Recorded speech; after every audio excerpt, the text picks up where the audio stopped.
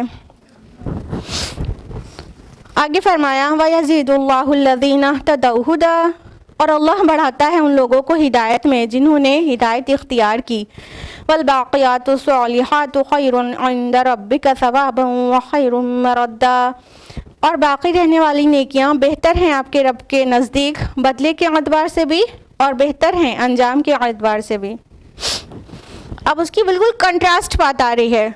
پیچھے والی آیت میں کیا کہا گیا, جو گمراہی اختیار کرتا ہے اللہ تعالیٰ گمراہی میں اس کو اور بڑھا دیتا ہے, ایکسٹینڈ کر دیتا ہے, اس کی رسی دراز کر دیتا ہے. مدہ یمدو لفظ کا کے ساتھ بتا ہے کہ فَلْيَمْدُدْ لَهُ الرَّحْمَنُ مَدًّا, ٹھیک ہے بڑھا دیتا ہے اس میں. لیکن جو ہدایت کا راستہ اختیار کرتا ہے تو اللہ تعالیٰ اس کو ہدایت میں بڑھا دیتا ہے. سبحان اللہ. فرمایا کہ جو مطلب یہاں پہ سب سے پہلا دخل کس چیز کا ہے, انٹینشن کا, نیت کا, ٹھیک ہے. پھر ظاہر بات ہے کہ عمل کا, اس کے بعد ارادہ ہو کہ اللہ پاک ہم کو حق دکھا دے. اللہم ارنا الحق حقا وارزقنا اتباعہ, اے اللہ حق کو حق دکھا دے اور مجھے اس کی اتباع کرنے والا بنا دے. وارنا الباطل باطلا وارزقنا اجتنابہ, اے اللہ باطل کو باطل ہمیں دکھا دے اور اسے بچنے والا بنا دے.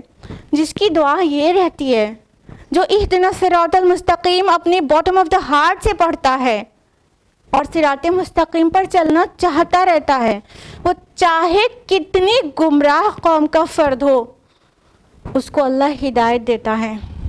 والذین جاہدوا فینا لنہدینہم سبلنا, کہ جو بھی ہمارے راستے میں جہاد کرتا ہے ہدایت کے لیے, ہم اس کی راہیں کھول دیتے ہیں, ہم اس کو ہدایت کا راستہ دکھا دیتے ہیں, ہم اپنی راہوں کو اس کے لیے استوار کر دیتے ہیں. تو سورہ عنکبوت میں یہ الفاظ ہیں آخری آیت میں نا, تو اللہ تعالیٰ بس دیکھتا ہے کہ کس کا انٹینشن ہے کہ اے اللہ مجھے ہدایت دے دے. جو انسان چاہتا رہتا ہے, پوری فیملی گمراہ ہوتی ہے, پوری فیملی, لیکن ایک بندہ خالی ہدایت پانا چاہتا رہتا ہے تو کیسے پوری فیملی سے الگ اس کو بنا دیتا ہے اللہ تعالیٰ اور اس کو دکھا دیتا ہے راہ راست. اور قرآن از اے میریکل آف میریکلز نا. قرآن بہتوں کے ساتھ اور بہت بار ایسا ہوتا ہے کہ انسان تڑپ کے کوئی ہدایت کی بات جاننا چاہتا رہتا ہے اور قرآن کھولتا ہے تو وہ پیج اس کا کھل جاتا ہے جہاں سے وہ ہدایت اخذ کر لیتا ہے. جیسے لگتا ہے بس وہ یہی چاہ رہا تھا, وہی والا پیج کھل کے سامنے آ گیا. ایسا بارہا ہوتا ہے, بہتوں کے ساتھ ہوتا ہے. ہاں, تو اللہ تعالیٰ فرما رہے ہیں کہ اور اللہ بڑھاتا ہے ہدایت ان لوگوں کو جنہوں نے ہدایت اختیار کی, جو چاہتے ہیں ہدایت پانا اور جو ہدایت کے راستے کی پیروی کرنے لگتے ہیں تو اللہ تعالیٰ ہدایت میں ان کو اور ایکسٹینڈ کر دیتا ہے, ہدایت میں بڑھا دیتا ہے. اور پھر ظاہر بات ہے انٹینشن کے ساتھ ساتھ عمل کا بھی بہت زیادہ دخل ہے. تو فرمایا والباقیات الصالحات خیر, اور باقی رہنے والی نیکیاں بہتر ہیں آپ کے نزدیک, آپ کے رب کے نزدیک بدلے کے اعتبار سے بھی اور انجام کار کے لحاظ سے بھی. یہ الفاظ آپ کو ضرور یاد ہوں گے کہ سورہ کہف میں بھی آئے تھے, آیت نمبر 46 میں, پچھلی سورہ میں, بس ایک ورڈ ڈفرینٹ ہے. وہاں پر آیا والباقیات الصالحات خیر عند ربک ثوابا وخیر عملا. یہاں مردہ آیا, وہاں عملہ, توقع کے اعتبار سے بھی, امید کے اعتبار سے بھی, ایسپریشن کے اعتبار سے بھی باقیات الصالحات بہتر ہیں. اچھا صالحات سب لوگ جانتے ہیں, صالحات کس کو کہتے ہیں؟ ہاں نیکیوں کو. نیکیوں کو قرآن بار بار باقیات کیوں کہتا ہے؟ وہ باقی رہنے والی کیوں کہتا ہے؟ یہ تو عمل ہے, نیکی عمل ہے، نیک عمل نا، اور اس کو باقیات کہتے ہیں، باقیات الصالحات۔ اصل میں نہ صرف یہ انجام کے لحاظ سے باقی رہنے والی ہیں بلکہ روح کے اعتبار سے بھی یہ باقی رہنے والی ہوتی ہیں نیکیاں۔ دیکھیے نیکی کہتے کس کو ہیں؟ ہر وہ عمل جو رضا الہی میں کیا جائے، اللہ کی رضا کے لیے اور آخرت کی امید، آخرت میں اس کا اجر کی امید سے کیا جائے، وہی تو نیکیاں ہوتی ہیں نا۔ اور کون سے اعمال نیکیاں نہیں ہوتے؟ جو دنیا کے لیے کیے جاتے ہیں، دنیا پانے کے لیے کیے جاتے ہیں، دنیا میں اور آگے بڑھ جانے کے لیے کیے جاتے ہیں، جن کا انٹینشن صرف دنیا ہوتا ہے۔ یہ نہیں کہ دنیا میں بھی ٹھیک ہے مل جائے اور آخرت میں بھی ملے، اتنا تک چلے گا، لیکن حقیقت میں جو صرف دنیا پانے کے لیے جو بھی نیک عمل کرے، بہت اچھے عمل ہوں گے لیکن دنیا میں نام روشن کرنے کے لیے، دنیا میں اس کا ریٹرن پانے کے لیے، بہت سے اچھے عمل ہوتے ہیں جس کا آخرت میں اجر نہیں ملے گا۔ ہاں، جیسے الیکشن کے ٹائم پہ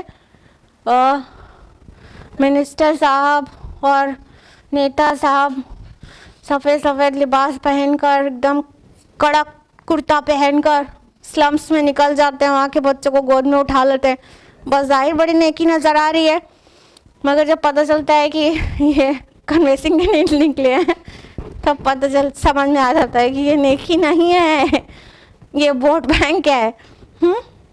ہم سے ووٹ بینک جاتے ہیں اور کرسی چاہتے ہیں۔ تو ایسی چیز عمل کو نیکی تھوڑی نہ کہتے ہیں، وہ ظاہر تو ہو رہے ہیں کہ بہت اچھا کام ہے لیکن وہ روح سے خالی، وہ آخرت کے لیے نہیں کیے گئے، وہ دنیا میں کچھ پانے کے لیے کیے گئے، رائٹ؟ تو وہ نیکی نہیں ہے۔ تو جو عمل دنیا پانے کے لیے کیے جاتے ہیں تو دنیا فانی ہے، تو روح کے لحاظ سے وہ عمل بھی فانی ہے، اس لیے وہ باقیات نہیں ہیں۔ اور جو عمل آخرت پانے کے لیے، وہاں پر سکسیس پانے کے لیے اور رب کی رضا کے لیے کیا جاتا ہے، تو یاد رکھیے کہ اللہ لا فانی ہے، آخرت لا فانی ہے، تو اس نیت سے جو کام کیا جائے گا وہ عمل بھی لا فانی ہو جاتا ہے۔ سبحان اللہ۔ اس لیے قرآن حکیم بار بار کہتا ہے والباقیات الصالحات، باقی رہنے والی نیکیاں۔ تو باقی رہنے کا جو بینیفٹ ہے وہ نیک اعمال کو ہے، اور پھر چاہے دنیا میں ظاہری اعمال دنیا کے مطلب بینیفٹس کے لیے کیا جائے، وہ باقی رہنے والا نہیں ہے، وہ یہیں پہ ختم ہو جاتا ہے، اس کا ریٹرن یہیں پہ مل جاتا ہے، بس ختم، جس لیے کیا تھا وہ مل گیا، فنش۔ لیکن دوام اسی کو ہے جو دوام کا جس سے ریلیشن ہے، اللہ تعالیٰ لا فانی ہے، آخرت لا فانی ہے، تو نیکیاں بھی باقیات ہیں، بچی رہنے والی، باقی رہنے والی۔ تو فرمایا کہ یہ باقی رہنے والی جو نیکیاں ہیں وہ بہتر ہے آپ کے رب کے نزدیک، بدلے کے اعتبار سے بھی، جو ریٹرن ہوگا اس کے لحاظ سے بھی وہ بہتر ہے، اور جو انجام ہوگا اعمال کا کے لحاظ سے اس سے بھی نیکیاں ہی بہتر ہیں۔ اچھے کام کریں گے اللہ کی رضا کے لیے، آخرت میں کامیاب ہونے کے لیے، تو وہ انجام اس کا کتنا بہتر ہوگا نا۔ یہ تو چھوٹی سی زندگی ہے اور یہ سب کچھ فنا کے گھاٹ اتر جانا ہے، پھر وہاں پہ کتنی خوشی ہوگی، چاہے ہم نے یہاں کتنے ہارڈ شپ سہ کر وہ عمل کیا تھا، لیکن جب وہاں پر وہ نیکیوں کا ہم پہاڑ دیکھیں گے اس ایک عمل سے جو یہاں پر کیا تھا، تو کتنا خوش ہو جائیں گے کہ بہت اچھا ہوا کہ ہم نے یہ کام کیا، سختیاں پڑی تھیں، تانے سننے پڑے تھے، لیکن ہم بالکل فرم ڈٹرمنیشن کے ساتھ اس کو کر پائے تھے، تو کتنا اچھا کیا تھا۔ تو انجام کے لحاظ سے بھی وہ بہتر ہے، اور روح کے لحاظ سے بھی وہی صالحات بہتر ہے، کیونکہ وہ باقی رہنے والی ہے۔ سورہ لیل میں آپ لوگ پڑھتے ہوں گے، سورہ نمبر 92 آیت نمبر 5 to 10 میں فَأَمَّا مَنْ آتَى وَاتَّقَى وَصَدَّقَ بِالْحُسْنَى فَسَنُيَسِّرُهُ لِلْيُسْرَى، جس نے دیا، اللہ کی راہ میں دیا اور تقوی اختیار کیا اور حق کی تصدیق کی، تو ہم بھی اس کو سیدھے راستے، آسانی والے راستے کے لیے اس کی راہیں ہموار کر دیں گے۔ وَأَمَّا مَنْ بَخِلَ وَاسْتَغْنَى وَكَذَّبَ بِالْحُسْنَى فَسَنُيَسِّرُهُ لِلْعُسْرَى، اور جس نے کنجوسی کی، بخل کیا اور بے پرواہی کی اور نیکی کو جھٹلایا، حق کو جھٹلایا، تو ہم اسے سختیوں والے راستے کی توفیق دیں گے، وہ سختیوں سے گزرے گا۔ تو نیکیاں آسانی کی طرف لیڈ کرتی ہیں، اور گناہ اور بخیلی اور نافرمانی مشکل کی طرف لیڈ کرتی ہے، مشکلات پیدا کرتی ہے۔ اور یہ صرف آخرت میں نہیں ہے، نیکی کرنے والے اور غور و فکر کرنے والے جانتے ہیں کہ دنیا میں بھی اس کا ریٹرن ملتا ہے۔ نیکی 10 طرف پھیلتی ہے اور پلٹ کے اپنی طرف بھی آتی ہے، پورے میں پھیل کے وہ اپنی ہی طرف آتی ہے۔ مثال لے لیجئے، مان لیجئے کسی کو اللہ نے عطا کیا ہے مال و دولت سے، ٹھیک ہے، اس نے کسی یتیم کی پرورش کر دی، اس کو تعلیم کا اہتمام کیا، اس کی ضروریات کو پورا کیا، ٹھیک ہے، تو وہ جو بڑا ہوگا تو سوسائٹی کے لیے ایک سود مند انسان بنے گا، بینیفیشل بنے گا سوسائٹی کے لیے، تو الٹیمیٹلی اس کا فائدہ آپ تک بھی پہنچے گا نا۔ اگر ایسے چھوڑ دیا جاتا، ایک یتیم کو ایسے چھوڑ دیا جاتا، وہ ادھر ادھر گلی میں گھوم کر بڑا ہوتا فٹ پاتھ پر، اور وہ اپنی بیسک نیڈس کو بھی پورا نہیں کر پاتا، تو پھر وہ ہو سکتا ہے آپ ہی کے گھر میں، آپ ہی کے محلے میں ڈاکہ ڈالتا اپنی ضروریات کو پورے کرنے کے لیے، تو اس کا نقصان آپ تک پہنچا نا، ہاں، لیکن وہ بینیفیشل پرسن بنا، آپ نے اسے پڑھایا لکھایا، تربیت دی، تعلیم دیا، وہ سوسائٹی میں عزت دار زندگی گزارنے لگا، تو وہ انجینئر بنا، تو ہو سکتا ہے کہ آپ کے گھر میں بہت اس کا فائدہ پہنچا ہو، آپ کے محلے میں اور پوری سوسائٹی کو نا، سمجھ رہے نا۔ کوئی بھی نیک کام ہوتا ہے تو وہ 10 طرف پھیلتے ہوئے اپنی طرف بھی ریٹرن ہوتا ہے، اور کوئی بھی لاپرواہی اور گناہ اور جرم کا ارتکاب ہوتا ہے تو وہ بھی پلٹ کے اس کا نقصان اپنے اوپر پڑتا ہے کہیں نہ کہیں، ڈائریکٹلی یا indirectly, depends on the situation, ٹھیک ہے۔ تو یہ ہے باقیات الصالحات کی ہوڑ ہونی چاہیے کہ ارے وہ اتنی نیکی کا کام کرتی ہے، مجھے بھی کرنا ہے، کیونکہ یہی باقی رہنے والی ہے۔ ہم لوگ کا معاملہ کیا ہے، وہ دیکھتے ہیں کہ وہ میری ایک جو ہے بھابھی ایسے کریے تو ویسے کریے، ہم بھی اس کے ساتھ ایسے کریں گے، تو یہ دیورانی ایسے کرتی ہے نندوں کے ساتھ تو ہم بھی ایسے نندوں کے ساتھ کریں گے، تاکہ دماغ صحیح ہو جائے اس کا، وہ مطلب اس سے صحیح رہتے ہیں سب لوگ، اس سے دماغ صحیح رہتا ہے سب کا۔ ہم برائی کی طرف کاپی کرنے لگتے ہیں، یہ کیا ہے، بے وقوفی۔ اس کا ریٹرن، وہ برائی ریٹرن ہوگی اپنی طرف بھی، اس کا نقصان اپنے اوپر بھی آئے گا۔ تو دنیا اور آخرت دونوں کے اعتبار سے مفید چیز یہ ہے کہ نیکی کے کام کیے جائیں، اور مضر چیز یہ ہے کہ گناہ کے کام کیے جائیں۔ اور مت سمجھیے کہ اللہ تعالیٰ فوراً نہیں پکڑ رہا ہے تو اس کے ریکارڈ سے کچھ باہر ہو گیا، یا ہم خود ہی اس کے پکڑ سے باہر ہو گئے، معاذ اللہ۔ آیت نمبر 77 میں فرمایا افرأیت الذی کفر بآیاتنا وقال لأوتین مالا وولدا، کیا آپ نے اس شخص کو دیکھا جس نے ہماری آیات کا کفر کیا اور کہا کہ مجھے آخرت میں بھی مال و اولاد سے لازماً نوازا جائے گا۔ دیکھیے یہ آیت شروع ہو رہی ہے افرأیتا، بس کیا آپ نے اس کی طرف دیکھا۔ دیکھیے ارائیتا یا افرائیتا ورڈ کے ساتھ جو بھی بات آگے کہی جائے گی قرآن میں نوٹس کریے گا آپ، تو بہت ہی بھونڈی بات کہی جانے والی رہتی ہے جب ارائیتا افرائیتا کہا جاتا ہے۔ کیا آپ نے دیکھا اس کی طرف، کیا آپ نے اس کو دیکھا، ہیو یو نوٹسڈ ہم؟ تو اس میں بہت ہی عجیب اور بھونڈی بات کہی جانے والی رہتی ہے، ٹھیک ہے۔ ارائیتا من اتخذ الہہ ہوا، کیا آپ نے ان کو نہیں دیکھا جنہوں نے اپنی خواہش نفس کو اپنا معبود بنا لیا ہے؟ یہاں پہ کیا آ رہا ہے، کیا آپ نے اس شخص کی طرف دیکھا جس نے کفر کیا اور کہا کہ مجھے دنیا میں بھی نوازا گیا چونکہ آخرت میں بھی لازماً مال و اولاد سے نوازا جائے گا۔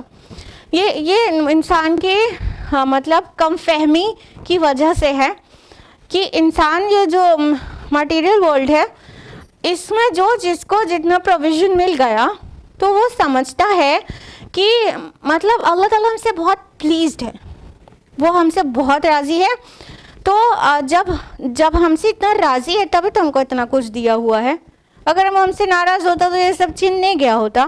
ہاں جیسے کہ آپ کہہ رہے ہیں محمد صلی اللہ علیہ وسلم کہ آپ کہہ رہے ہیں کہ مطلب میرے پر ایمان لاؤ اور اللہ پر ایمان لاؤ اور آخرت پر ایمان لاؤ. ہم لوگ انکار کر رہے ہیں تو جس کے ہاتھ میں سب کچھ ہے وہ ہم سے چھین تو نہیں لے رہا. تو یہ مطلب دنیا کی شان و شوکت، مال و دولت، نام، اس شہرت کو وہ سمجھتے ہیں اللہ کا پلیجر ان کو مطلب نصیب ہو گیا ہے. تو قسمیں کھا کر کہتے ہیں کہ لازماً ہم کو وہاں پہ بھی نوازا جائے گا چونکہ وہ ہم سے راضی ہے، ہم کو دیا ہے. اور تم لوگ دیکھ لو کس حال میں ہو. عمار بن یاسر رضی اللہ عنہ، بلال حبشی رضی اللہ عنہ، دیکھ لو اپنے حالت کو دیکھ لو. تمہارے پاس ایک جوڑا کپڑا تو ہے نہیں تن ڈھکنے کے لیے اور بڑے اللہ کے بلوڈ سمجھتے ہو اپنے آپ کو. اگر اتنے ہی دلارے ہوتے اللہ کے تو تمہیں بھی نوازا ہوتا جیسے ہمیں نوازا ہے. تو یہ دنیا کی جو پروویژنس ہیں، یوٹیلیٹیز ہیں، اس کو انسان کہیں نہ کہیں پلیجر آف اللہ سمجھ لیتا ہے، جبکہ یہ بہت ہی بکواس اور فیک بات ہے. انفیکٹ اللہ تعالیٰ جس کو پسند کرتا ہے وہ اس کو اکثر ہی آزمائشوں میں گھیرا رکھتا ہے. اللہ کے تمام انبیاء، تمام رسول، ان سے کوئی گناہ نہیں ہوئے. یہ ہمارا ایمان اور عقیدہ ہے کہ نبی معصوم ہوتے ہیں. آپ دیکھو نبیوں سے زیادہ آزمائشیں کس کے اوپر آئیں؟ کسی کے اوپر بھی نہیں. سب سے زیادہ نبیوں کو، اور نبیوں میں بھی سب سے زیادہ رسول اللہ صلی اللہ علیہ وسلم پر آزمائشیں آئیں. ہاں جو سب سے زیادہ بیلوڈ ہے اللہ کا، اس پر سب سے زیادہ آزمائشیں. اور جس کو اللہ نے عطا کیا ہے تو اٹ مے بی پاسبل کہ وہ ڈھیل دینے کے لیے عطا کیا ہو. ضروری نہیں ہے، کسی کو اللہ دنیا اور آخرت دونوں عطا کرتا ہے. عثمان بن عفان رضی اللہ عنہ بھی تھے جن کو اللہ نے دنیا سے بھی نوازا تھا اور انشاءاللہ عشرہ مبشرہ میں سے ہیں تو وہاں پر بھی ان کو نوازے گا.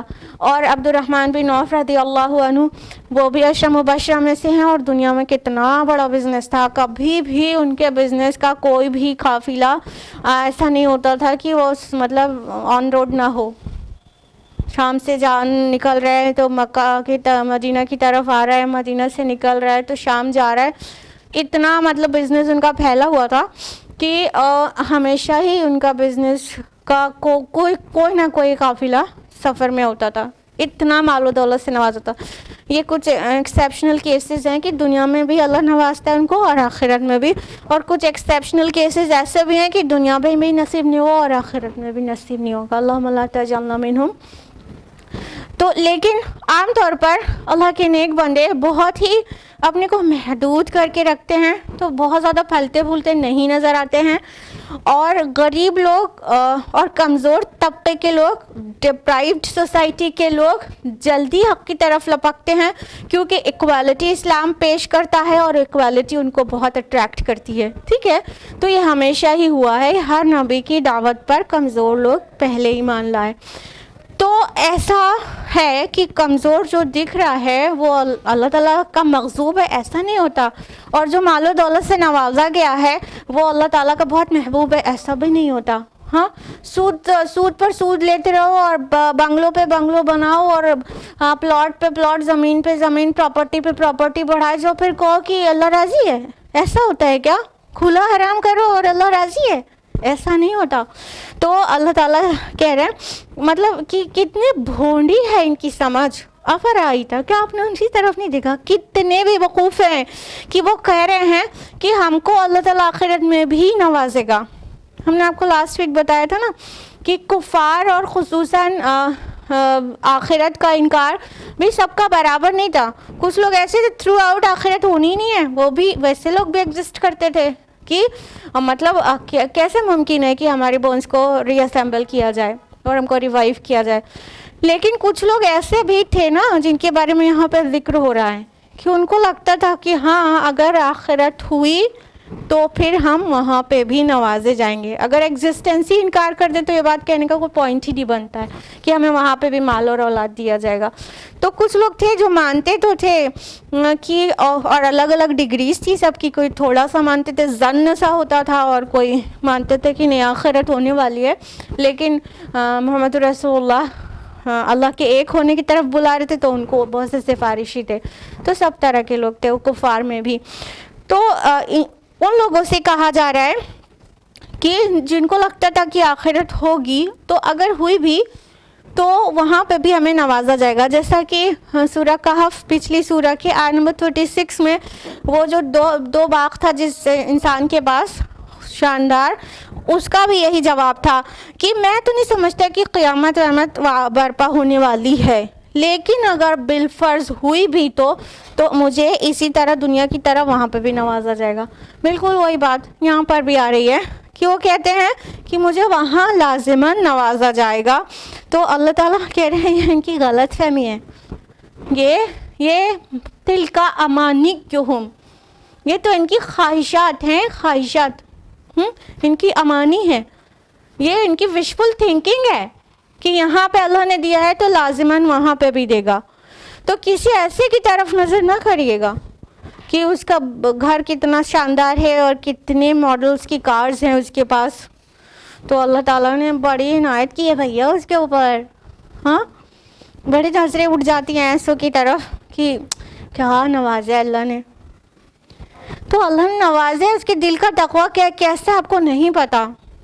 اللہ راضی ہے کہ نہیں وہ اس بات کا سمبل نہیں ہے کہ اس کا بنگلو بہت خوبصورت ہے یا اس کے پاس لیٹسٹ ماڈلز کی کارز ایک دم لیٹسٹ ماڈلز کی اس کے بنگلوں میں ضرور کھڑی رہتی ہے. یہ اس بات کا سمبل ہرگز نہیں ہے کہ اللہ راضی ہے. اللہ نے دنیا میں رکھا ہے ٹیسٹ کرنے کے لیے. الذی خلق الموت والحیات لیبلوکم ایکم احسن عملا. ایوری نوز نا، سورہ ملک آیت نمبر 2. تو ٹیسٹ کرنے کے لیے تو اللہ کچھ دے کر آزماتا ہے اور کبھی کچھ لے کر آزماتا ہے، دونوں طرح سے ٹیسٹ ہے.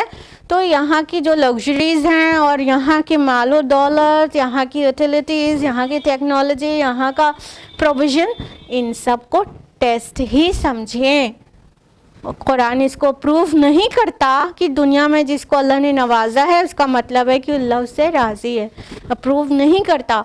تاریخ اسلام سے آپ واقف ہوں تو دیکھ لیجئے کہ دنیا میں فقراء صحابہ میں سے جو لوگ تھے وہ کیسے مطلب عالی شان محلوں میں ہوں گے جنت میں. علی رضی اللہ عنہ بہت غریب صحابی تھے. عمار بن یاسر، سمیہ رضی اللہ عنہ شہید ہو گئے ہیں اللہ تعالیٰ کی راہ میں. وہ سب غلام طبقے کے لوگ. بلال حبشی رضی اللہ عنہ، اللہ کے رسول نے کہا کہ مطلب میں تمہاری جوتیوں کی آہٹ جنت میں ہم نے اپنے آگے میں نے سنی ہے. سبحان اللہ. کیا دنیا میں پوزیشن اور کیا آخرت میں پوزیشن. سبحان اللہ. تو ایسا انسان بہت ہی بے وقوف احمق ہے جو یہ سمجھتا ہے کہ دنیا میں نوازا گیا تو ہمیں لازماً آخرت میں بھی نوازا جائے گا. اطلع الغیب ام اتخذ عند الرحمن عہدا، کیا وہ غیب پر مطلع ہو چکے ہیں یا اس نے رحمان سے کوئی عہد لے رکھا ہے. اب دیکھیے اس میں کتنا بڑا طنز ہے کہ اچھا یہ کہتا ہے کہ مجھے دنیا میں نوازا گیا ہے تو آخرت میں بھی نوازا جائے گا. اچھا اس کی اس تھنکنگ کے پیچھے اس کے یہ جو اس نے اپنا مغالطہ تیار کیا ہے اس کے پیچھے ایویڈنس کیا ہے؟ کیا اس کے پاس کوئی یہ غیب کے پردے چیر کر دیکھ آیا ہے کہ وہاں پہ بھی اس کے لیے محل بنا ہوا رکھا ہے، حوریں اس کا انتظار کر رہی ہیں ویلکم کرنے کے لیے؟ غیب کے پردے کو کھول کے وہ دیکھ کر آیا ہے جو اس نے ایسا کانسیپٹ اپنا ڈیولپ کیا ہے، یا تو پھر اللہ رحمان سے کوئی عہد ہے، اس کا کوئی پرومس اللہ تعالیٰ نے اس سے کیا ہے کہ تمہیں ضرور دیں گے، تم مطمئن رہو. ہے تو پیش کرے. ہاں تو برہانکم، اپنا ثبوت پیش کرو. یہ جو تھاٹ ہے یہ کہاں سے آئی؟ تو اللہ تعالیٰ کتنا طنز کے انداز میں کہہ رہے ہیں اچھا یہ کہیں غیب سے مطلع ہو گیا ہے، یا تو پھر اللہ نے اس سے کوئی وعدہ لیا ہے. کیسے بولا اس نے یہ بات؟ کلا سنکتب ما یقول، ہرگز نہیں، ہم لکھ رکھیں گے جو کچھ وہ کہہ رہا ہے. ونمد له من العذاب مدا، اور اس کے لیے عذاب کو ہم بڑھاتے چلے جائیں گے. اللہم لا تجعلنا منہم. اللہ تعالیٰ اب حقیقت کو بیان کریں، ہرگز نہیں. یہ جو کہہ رہا ہے کہ یہاں پہ نوازا اللہ نے وہاں پہ بھی نوازے گا، ارے یہاں پر تو اس کی رسی کو دراز کیا ہے اللہ تعالیٰ نے، اور وہاں پہ اصل میں وہ وہاں پہ کیا ہوگا؟ عذاب کو دراز کرے گا. پھر مدہ لفظ آیا, مدہ یمدو ٹو ایکسٹینڈ سم تھنگ, کھینچنا, لمبا کرنا. عذاب کو وہاں لمبا کر دے گا, یہاں پروویژن کو لمبا کر دیا تھا, رزق کو لمبا کر دیا تھا, اور ٹائم کو لمبا کر دیا تھا, مہلت دے دیا تھا. وہاں پہ کیا ہوگا, عذاب کو مد دے گا. مد اسی سے تو نا, جب کہتے ہیں کہ مد متصل ہے مد منفصل ہے تو کھینچ کر پڑھنا ہوتا ہے نا, تو یہ مد وہی ورڈ ہے. تو اللہ تعالیٰ کہہ رہے ہیں نہیں, ہرگز نہیں, ایسا نہیں ہے. یہ اللہ تعالیٰ کا قانون نہیں ہے کہ دنیا میں نوازا تو آخرت میں بھی لازماً نوازیں گے. اور بہت سارے لوگ دل برداشتہ ہوتے ہیں کہ اتنی رب کی مانو, اتنا نمازیں پڑھو, اتنے روزے رکھو, پھر بھی فائنینشیل کنڈیشن سدھرتی نہیں. یہ کوئی سٹینڈرڈ نہیں ہے, سٹینڈرڈ نہیں ہے. بہت ممکن ہے دنیا میں بہت تنگی سے رہنا پڑے, لیکن جو دل کا تقویٰ ہے اس کی وجہ سے اللہ راضی ہو, وہاں ساری تنگی دور ہو جائے گی. وہ تنگی کی جگہ نہیں ہے, جنت نعمتوں کی جگہ ہے. تو دل برداشتہ ہونے کی ضرورت نہیں ہے. اللہ کے اس قانون کو خوب اچھی طرح سے سمجھیں, اور اگر فائدہ چاہیے تو باقیات الصالحات میں اضافہ کریں انشاءاللہ. وَنَرِثُهُ مَا يَقُولُ وَيَأْتِينَ فَرْدًا, اور ہم وارث ہوں گے اس سب کچھ کے جس کا وہ ذکر کر رہا ہے, اور وہ آئے گا ہمارے پاس اکیلا ہی. اب اللہ تعالیٰ فرما رہے ہیں جس پر یہ پھولا جا رہا ہے, جس پر یہ اکڑ رہا ہے. اب ان لوگ کی بات کریں 1450 سال پہلے, تو یہ گھوڑے, یہ مویشی, یہ محل, یہ شان, یہ پرا باندھ کے نکلتا ہے. جب یہ نکلتا ہے تو پرا باندھ کے پورے غلام اس کے نکلتے ہیں. اور اس ٹائم کی بات کریں تو یہ لیٹسٹ ماڈلز کی کارز, اور یہ منسٹر جب کار میں نکلتے ہیں, ایک کار میں ایک سیٹ پہ بیٹھا ہوتا ہے بیچارہ, اور آگے اور پیچھے 50 کار کا قافلہ نکلتا ہے. اور جو دنیا کے میں رال ٹپکانے والے لوگ ہوتے ہیں وہ ایسے کر کے دیکھتے ہیں, ہاں کہتے ہیں کیا شان دی ہے اللہ نے, کیا نوازا ہے منتری جی کو. تو آج کے ایگزامپل لیں تو یہ کارز اور یہ بنگلو اور آئی فونز اسٹینڈرڈ اسٹیٹس سمبل ہے. آئی فون, ہاں ضرورت ہے کہ اسٹیٹس سمبل ہے. ارے فون ٹھیک ہے, آپ مطلب ٹیکنالوجی استعمال کرو اور اپڈیٹڈ رکھو اپنے کو, لیکن وہ اسٹیٹس سمبل آئی فون, آئی فون, ارے تمہارے پاس آئی, میرے پاس کہاں. ہاں تو آج کے ٹائم پہ جو کہیں یہ جو کچھ بھی اللہ نے نوازا, فرما رہے ہیں اللہ تعالیٰ ہم وارث ہوں گے, I'll inherit all these, ہمارے پاس واپس آ جائے گا, ہم نے دیا ہے تم کو, بس یوز کرنے کے لیے دیا ہے. مر جاؤ گے قبر میں لے کے جاؤ گے. وہ جو مصر میں ایک وہ عقیدہ تھا کہ ان کی ضرورت کی چیز قبر میں ڈال دیتے تھے, تو بے مطلب کا عقیدہ تھا نا. اور ابھی کسی کا بھی ایسا نہیں ہے کہ قبر میں سارا اس کا آئی فون اور اس کا آپ لوگ سوچیں گے آئی فون سے کیا ناراضگی ہے ہم کو. آئی فون سے ناراضگی نہیں, مگر چیزوں ضرورت کی چیزوں کو اسٹیٹس سمبل بنانے سے تھوڑی ناراضگی ضرور ہے. تو وہ کوئی بھی چیز انسان اپنے ساتھ نہیں لے جائے گا, قبر میں ساتھ میں دفن بھی کرتے ہیں تو لے کے نہیں گیا ایکچولی ساتھ, وہی 2 گز کفن کے ساتھ رخصت ہو گیا, کچھ بھی نہیں لے کے گیا. کس نے انہیریٹ کی؟ اللہ تعالیٰ نے, اسی نے دیا تھا, اسی کی طرف لوٹ گئی. تو فرمایا آئے گا وہ اکیلا ہی.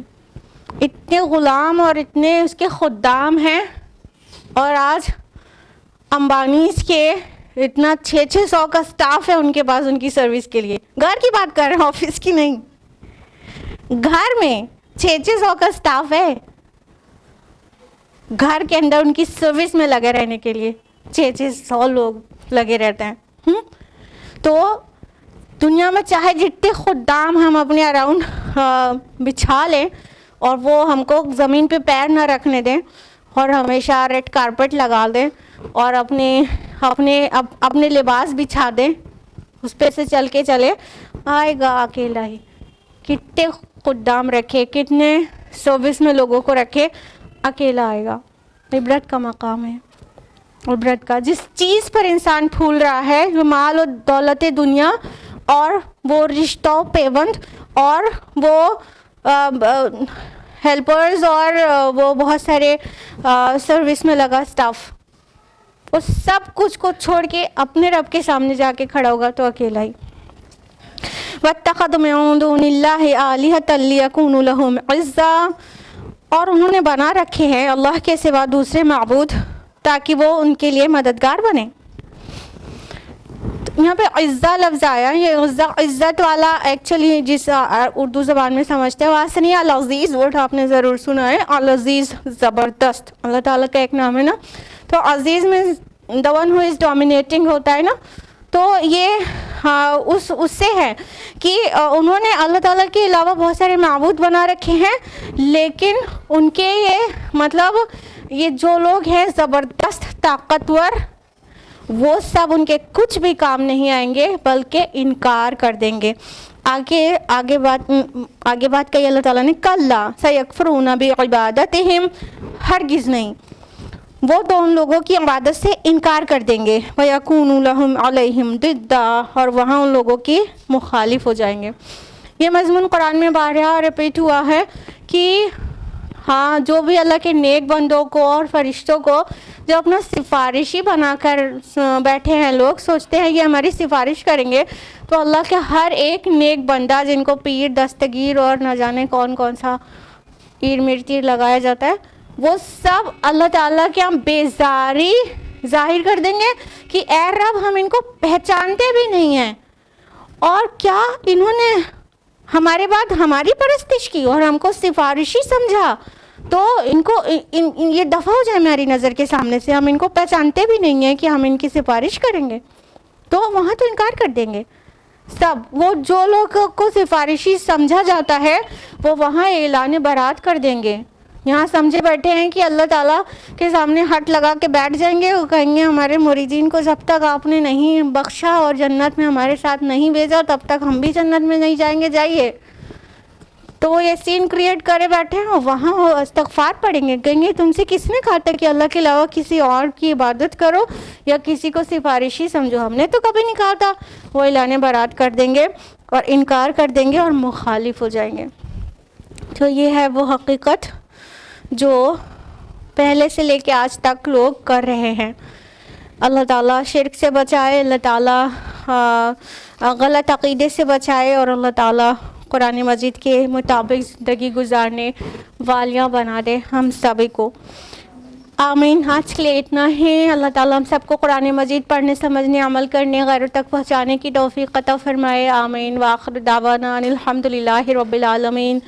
والسلام علیکم ورحمۃ اللہ وبرکاتہ.